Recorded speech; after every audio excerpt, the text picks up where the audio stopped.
এক minute. Lottery জেতা, তৎক্ষণাৎ লোন পাওয়া, বাড়ি বসে টাকা পয়সা কামানো, দ্রুত টাকা পয়সা বাড়ানোর মতো লোভনীয় সুযোগ যা সোশ্যাল মিডিয়া বিজ্ঞাপন বা ফোন কল মারফত আসে, তা সাইবার অপরাধীদের চাল হতে পারে। এর শিকার হবেন না। এই বিষয়ক যে কোনো report national cyber helpline number 1930 অবিলম্বে করুন। এই যে ফোন করলেই কাউকে বিগত কয়েক মাস ধরে শোনা যাচ্ছে মানুষকে সতর্ক করছে কোনো রকম স্ক্যাম, কোনো রকম প্রতারণার ফাঁদে না পড়েন। এই যে স্ক্যাম, এই যে প্রতারণার চক্রটা, এটা তো কয়েক বছর আগে শেষ হয়ে গেছে। আমি আমার গ্রামের কথা বলি, অনেক লোক এই প্রতারণার শিকার হয়েছেন। তো এটা তো বিগত কয়েক বছর পিছনের কথা। আজকে কেন্দ্রীয় সরকার সতর্ক করে কি বোঝাতে চাইছে? গ্রাম অঞ্চলে এখনও অধিকাংশ মানুষ রয়েছে যারা ফোন সম্পর্কে কিছু জানে না।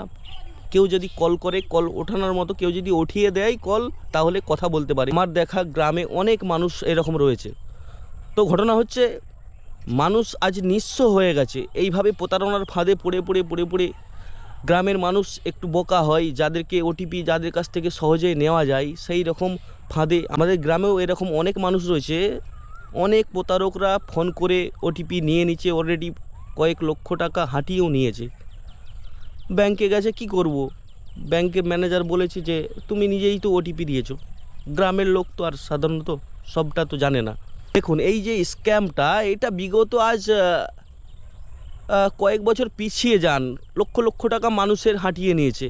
আজকের দিনে কেন্দ্র সরকার এইভাবে সতর্ক করছে, মানে দেখুন কেন্দ্র সরকার কতটা পিছিয়ে।